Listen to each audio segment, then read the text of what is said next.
Today on Fresno State Focus, why some Fresno State students rack up thousands of miles each semester and how that affects the environment. Plus, check out Fresno State's newest sports team, which already has big wins. And in entertainment news, we go behind the scenes of a Pulitzer Prize-winning play being performed on campus. Fresno State Focus starts now.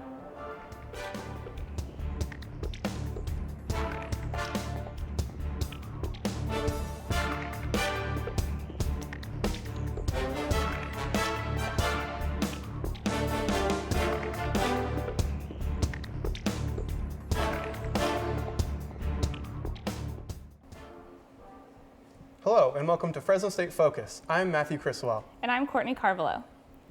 Students drive from all over the Central Valley to Fresno State, some racking up hundreds of miles a week.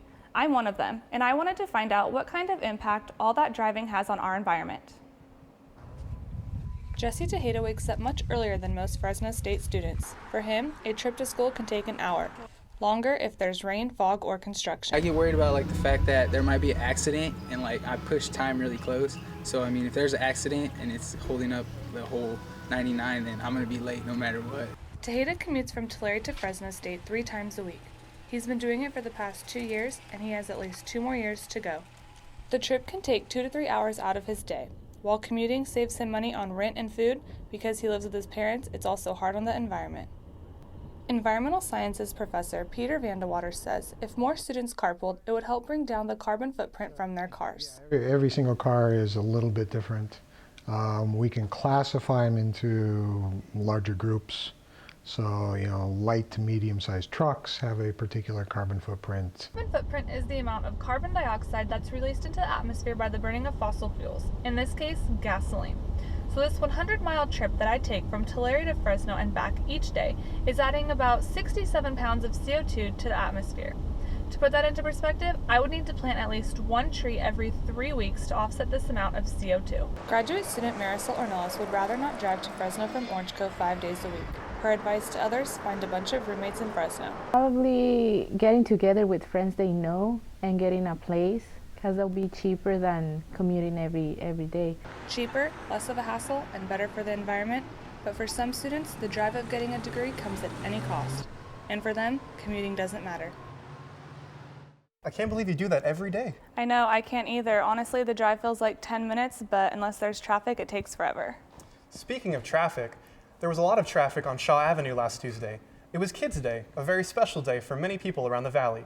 I caught up with one family as they were out selling papers, and they were very eager to share their story. Neymar Mendez was born with Down syndrome and a congenital heart defect, a common occurrence in children with Down syndrome. Shortly after he was born, he was also diagnosed with cancer. All of this before he reached age 2. He's been through amazingly a lot. So him being here, we think a lot Valey Children's Hospital and all the doctors and staff. Neymar is still going through treatment at Valey Children's Hospital and will continue to have regular visits with doctors for the next 5 years. He's become so much a part of the place, it was an easy decision when it came to choosing a Kids Day ambassador. His parents say they're grateful that they are able to be together as a family and support the hospital. Well, it's really exciting. It's I don't know, it feels really good, knowing that he went through so much and now he's going through stuff that's really good, happiness, right now we're having a lot of fun and it's really nice. Everyone connected with Valey Children's Hospital is able to benefit from it in many ways. Keeping the second largest children's hospital in California running on a daily basis takes a lot of money that is raised during fundraisers like Kids Day. Over $350,000 was raised this last Tuesday, bringing the total amount of money raised over the 28 years of Kids Day close to $7 million. $7 million that is used to keep these doors open on a daily basis. People from all walks of life volunteer on Kids Day to help sell the newspapers and raise money for the hospital. Even those with busy schedules like Chief Jerry Dyer come out to help and support the very special cause. He understands just how important Valey Children's Hospital is. It's so important that we do the things that are going to allow the medical sciences to advance, and so that we can take care of our children. They are the most precious and important commodity that we have. Which is one reason why Kids Day is so successful. Here to tell us just how successful this year's Kids Day was is Molly Marquez, the development lead for major events at the hospital. Thank you for stopping by. Thank you for having me. So another Kids Day is in the books. Is there a final amount on the amount of money that was raised this year? I am so excited to share that we've actually beat our goal. We've set a new record and raised just over $535,000 for the hospital. Okay, and is this money for the entire hospital or for a specific portion? All of the dollars that we raised on Kids Day actually go into the Children's Fund, and that's a special fund at the hospital that allows us to keep certain programs going that aren't necessarily reimbursed through insurance, but that are incredibly important to the care of children, such as the Child Life Specialist Program or our Spiritual Support Services Program. They really increase the care that we're able to give. So with this last Kids Day over, what does the future hold for fundraising at Valey Children's? It'll continue. We just celebrated our 28th annual Kids Day, and we look forward to having many, many more to go. There can be a lot of negativity in the world, and just to have the community come together and support a cause, all together is just a really incredible thing to see, and it's very humbling. So thank you very much for Fresno State's involvement. So speaking of a cause, I know that you guys put on the Harvest Ball, and the annual Harvest Ball every year. Can you tell us a little bit about that? We do. This upcoming fall will be our 19th annual Harvest Ball, another traditional event for the hospital, and it's a black tie affair, gala dinner, silent and live auction. It's a ton of fun, and we're just really excited to get going on that for later in the year. Okay. Thank you so much for being with us today. We've been talking with Molly Marquez, the development lead for Valey Children's Hospital. Cheating in college has reached epidemic proportions. A recent survey found 43% of students admit some kind of cheating, but professors say it doesn't stop at the university level. Angelica Leilani attended a talk by a science journalist who was fired for plagiarism and fabrication. To be honest, at the time, I didn't know it was wrong. Jonah Lear was a best-selling author and science writer for The New Yorker until he got caught for plagiarism and fabrication. They're both violations of pretty fundamental rules of journalism ethics. I would probably say what I did, fabricating quotes from Bob Dylan, is a bigger mistake, is a bigger sin than plagiarism. Lear visited Fresno State last week to talk to journalism students about hard lessons. Philip Bonatti says he could tell Lear was apologetic. I think his talk helped us realize the result of what we do when we lie and when we plagiarize our stories and fabricate. This isn't the first time a journalist has made headlines for lying. Recently, Brian Williams was suspended for embellishing about an incident during the Iraq War. I think you do lose a lot of credibility of a person, like if you find out someone so prestigious kind of cheated their way in. I think in this day and age, it's kind of easier for us to do that because we have so many resources. Business major Cheyenne Ybarra is one of nearly 100 students who attended last week's plagiarism workshop at Fresno State. She says she was surprised to learn that taking your own words and reusing them is a form of plagiarism. Right-click synonym will get you a plagiarism charge really, really fast. Fresno State lecturer Judith Scott says cheating and plagiarism goes beyond the university. It continues in the real world. The person that is checking your slides for cancer cells that cut corners in college won't cut them in the lab. In the end, when it comes to cheating, you have to live with the choices you make. Angelica Leilani, Fresno State Focus. It's tough enough finding a job. You don't want to do anything to lose it. Coming up, tips on getting that first job out of college. Plus, get your appetite ready. We're checking out Fresno's finest food trucks.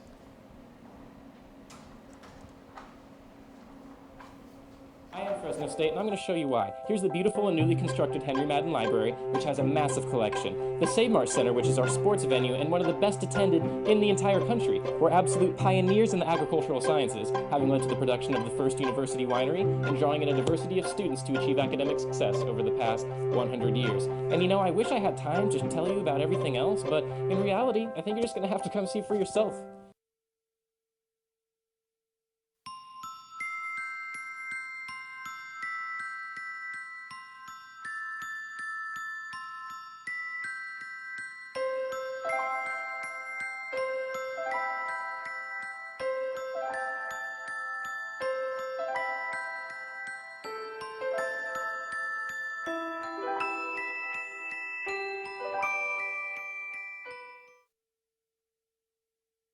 As graduation nears, many students are getting anxious about what they will do after they earn their degree. The Federal Reserve Bank of New York says the unemployment rate for recent college graduates is about 6%, but nearly 44% are underemployed. This means graduates are not immediately finding jobs that require the degree they worked so hard for. Career Services at Fresno State is trying to improve the employment rate. Or even if they have declared a major that, maybe they're questioning, if they're a little unsure as to, well, what can I do with this major after graduation? Are there jobs that are related, career-related jobs to, within those majors? I definitely encourage students to use our services from day one. Career Services specializes in the resume building and linking student graduates and alumni to employers, but they do much more than that. Here to tell us about it is Rita Cohen, the director of Fresno State's Career Services. Thank you for joining us today. Oh, thank you. It's a pleasure. Can you tell us a little bit about what Career Services does for students? Oh, we're a comprehensive career center, so we offer a plethora of services, everything from helping a student choose a major, decide whether they're on the right career path, learn about different occupations, prepare for those occupations, prepare for a job search, and connect with employers. So does every student get like a one-on-one person to help them with their resume and talking to employers? They can. We do have counselors in the office, and students can schedule individual appointments to address their specific needs. So how many students would you say every semester graduate with a job right out of college with the help of Career Services? That would be hard to estimate how many. I could tell you other statistics like we have 10,000 job seekers in a year that use our web-based job posting system, Bulldog Link. So there are a lot of students out there that use Career Services but don't realize they're actually connecting with our office. But they're not aware of all the other things that we offer, like practice interviews, live or online. We have a web-based system called Optimal Resume that has an interview module in it, and they can practice 24/7. I'm going to put a pitch in for that because I know many of our students need help with interviews and could benefit from practice, just from the information I get back from employers. And then we do the one-on-one appointments. We have job fairs. Sometimes they come to job fairs. We go out and we talk in the classrooms and do workshops and presentations. So I know that we directly connect with about 25% of the student population through our outreach on a regular basis. The in-person appointments are much lower. We average somewhere around 2,000 or so appointments in a year, an academic year. Oh, wow. All right, we've been talking with Rita Cohen, the Director of Career Services at Fresno State. If you'd like to jump on your job search, you can find Career Services in the Thomas Building in room 103. One former Fresno State student has found a pretty good job for himself. He is the owner of Benediction, one of the food trucks you see around Fresno. Jess Ann Stymons shows us what Fresno's food trucks have to offer. Food trucks are a new way of eating here in the local communities of Fresno. Food truck and restaurant owner of Benedictions, James Caples, says he has always wanted to have a food truck. Opening a food truck just seemed so much more feasible at the time. It wasn't going to require hundreds of thousands of dollars. It wasn't going to require huge amounts of staff training and everything else. It just was me, another guy, and my food. Caples is known for his Eggs Benedict and the truck with the egg and bacon guitar.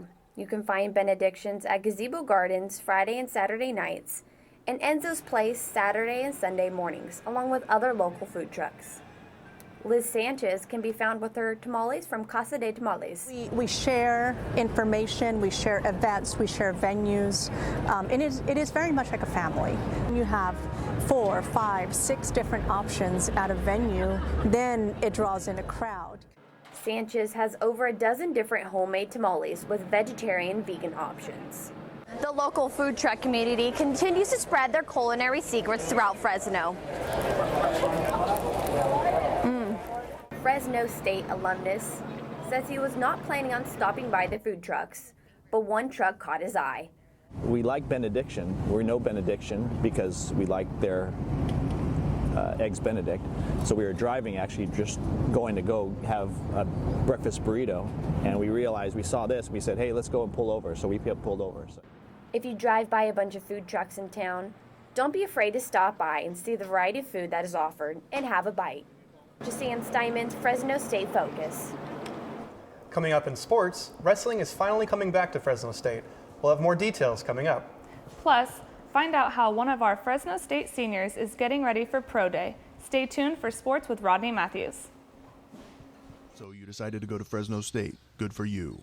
But you were too insecure to show Fresno State pride? That's a problem. Because you never bothered to show pride in your school, you are shunned by other students. Professors can smell the stench of impending failure on you and take no pity.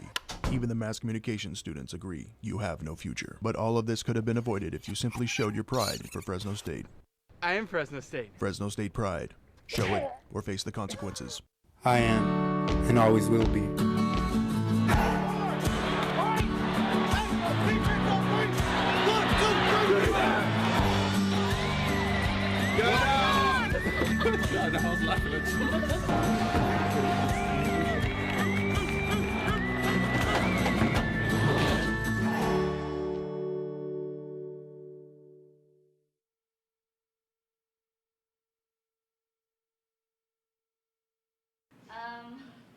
Really excited but focused. So I'm excited. This is my 4th year, but I'm just really focused on the game. That was senior Raven Fox after her last game in the Save Mart Center. With all the excitement that comes with senior night, the women's basketball team came to play on Friday night. And now they are focused on the Mountain West tournament.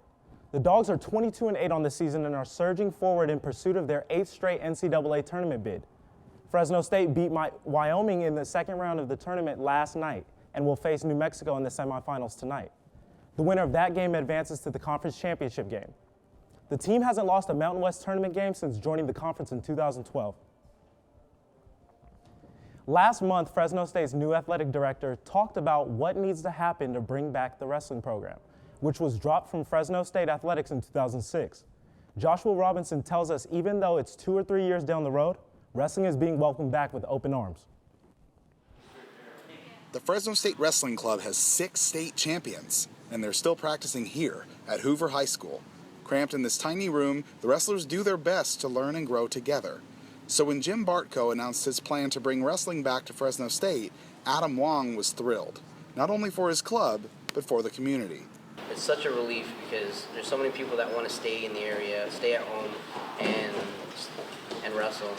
Wong says that even though the school's program may take support from his club, he sees more benefits than problems, especially in terms of having bigger and better facilities.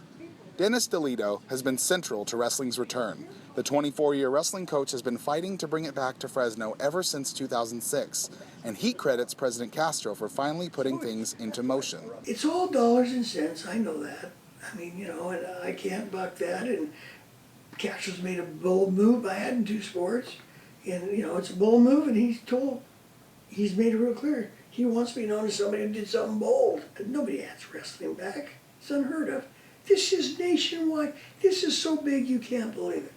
Only 80 colleges in the country still have Division I wrestling programs. So if Jim Bartko is going to reinstate wrestling in Fresno State, he knows he's setting an example at the national level. A lot of people will be looking at this and how effective this is.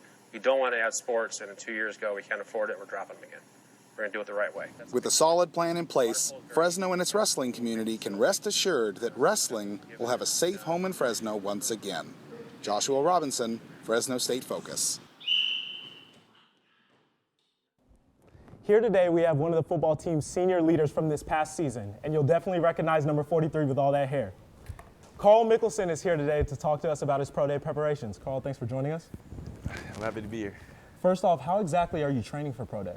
I'm actually training here in Fresno. I'm training at a gym called Athletic Performance in Clovis, in Old Town. It's on Clovis Avenue. So we're training there at the facility. We're training twice a day, 10 o'clock in the morning and then 2 o'clock in the daytime. So it's a lift and then it's a run. That sounds intense. Yeah. Is there any particular drill you're looking forward to? Actually, I'm looking forward to everything. I'm excited for just the whole pro day. I'm looking forward to the bench test because I feel like I got way stronger than I used to be, and I'm looking forward to the L drill. It's a pro agility drill, so I'm kind of excited for that because I've been really preparing for that, one of those drills. Nice. Have any teams come in contact with you yet?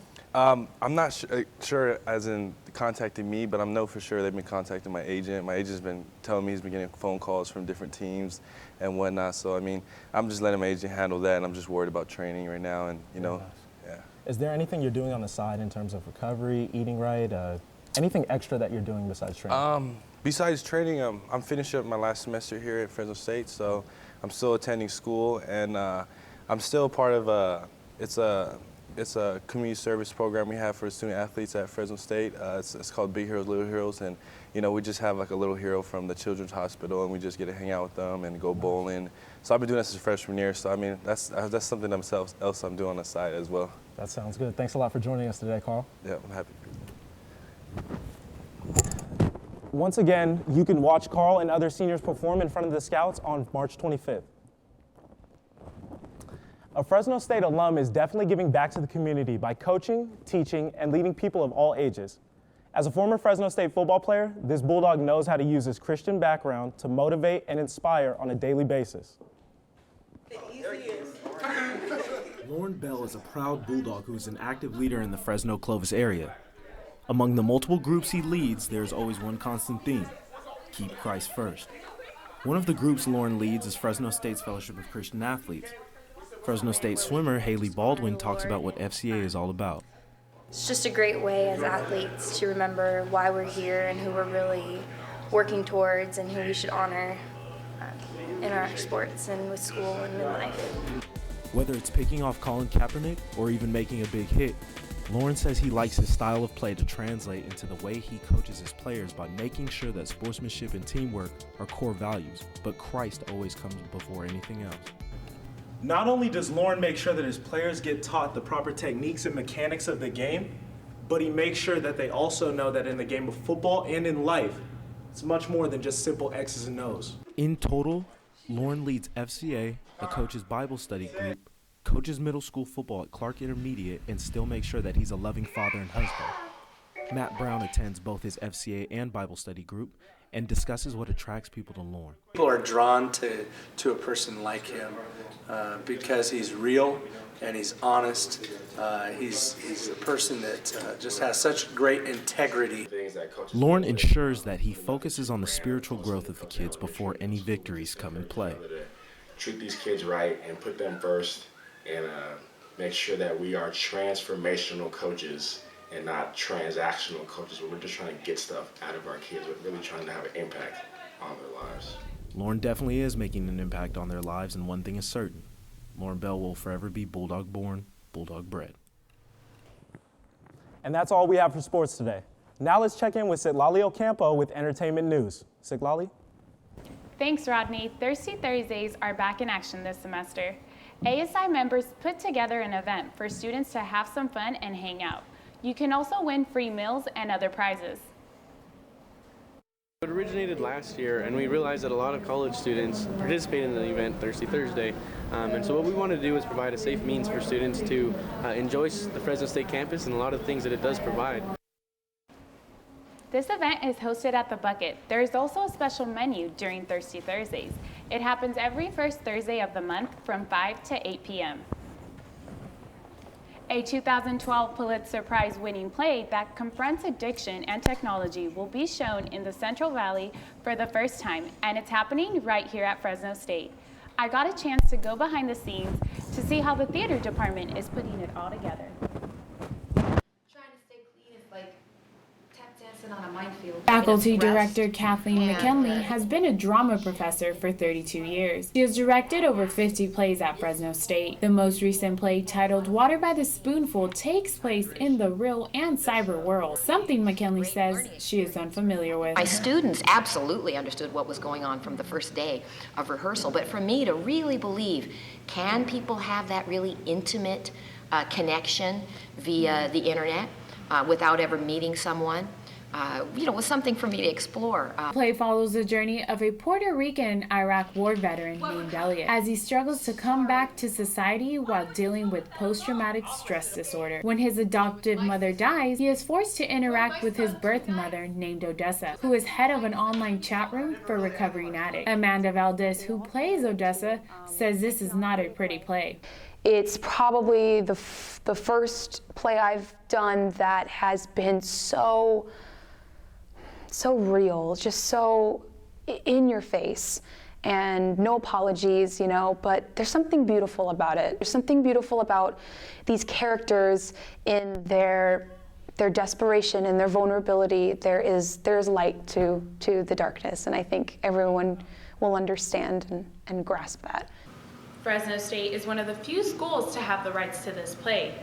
Playwright Kiaira Hediahudes won the Pulitzer for it in 2012, which is one of the reasons the school is expecting such a big turnout. For gerontology and public health student Beth Livingood, the play hits close to home, as her husband is a recovering heroin addict, which is why she decided to buy 2 tickets. I usually go to meetings with my husband, so I only know what goes on at the meetings. But a chat room kind of thing, I thought that would be interesting to see, and then for my husband to see as well. Water by the Spoonful will be performed in the Woods Theater beginning this Friday until March 21st. Celebration of the annual Amarija Week focuses on Laotian tradition and culture.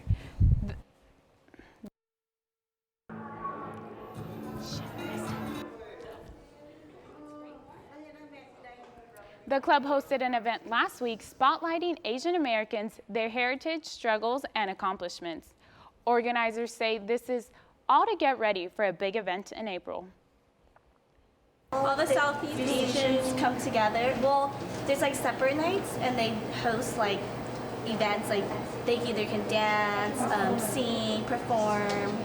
It doesn't matter what they do. It just has something to do with their culture. Everyone who participated in the event dressed in traditional Laos attire to make it more meaningful. The event was a sneak peek for the big Lao Heritage Night that will take place at Fresno State's Satellite Student Union on Sunday, April 26th. And that's it for entertainment.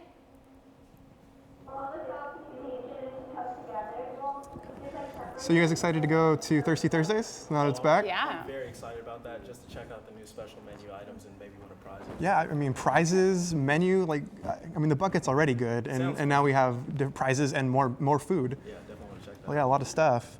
Yeah, and I can't wait to go to the play. Yeah, we definitely need to go check out the play too. Yeah, we they should can go to definitely- Thirsty Thursday and we can go to the play. We'll maybe hit the play after. With the play after Thirsty Thursdays. You guys can meet us up. The play's supposed to be really good though. Yeah, I've heard good things about it, and it looks very interesting. Looks like a very deep subject. Yeah, it definitely is, which is why it is a contemporary play. It's not something theater usually does, so. Yeah, it's important with all the vets that we have in the area too, I think, as well. It's very relevant, and I like that. Yeah, it should be a lot of fun. Can you tell us a little more about the Amarija? It sounds like a really fun event. Like, it sounds exciting. Yeah, I think it's definitely good to see how Asian culture is here in the Valley, so I think it's a really good thing. All right, next week on Fresno State Focus, we'll tell you why people are bowling to help youth. Plus, why an organization is asking for pennies for pets. Also, see how a football camp in Hanford is helping Valley kids play their best. Thanks for joining us. We'll see you next week.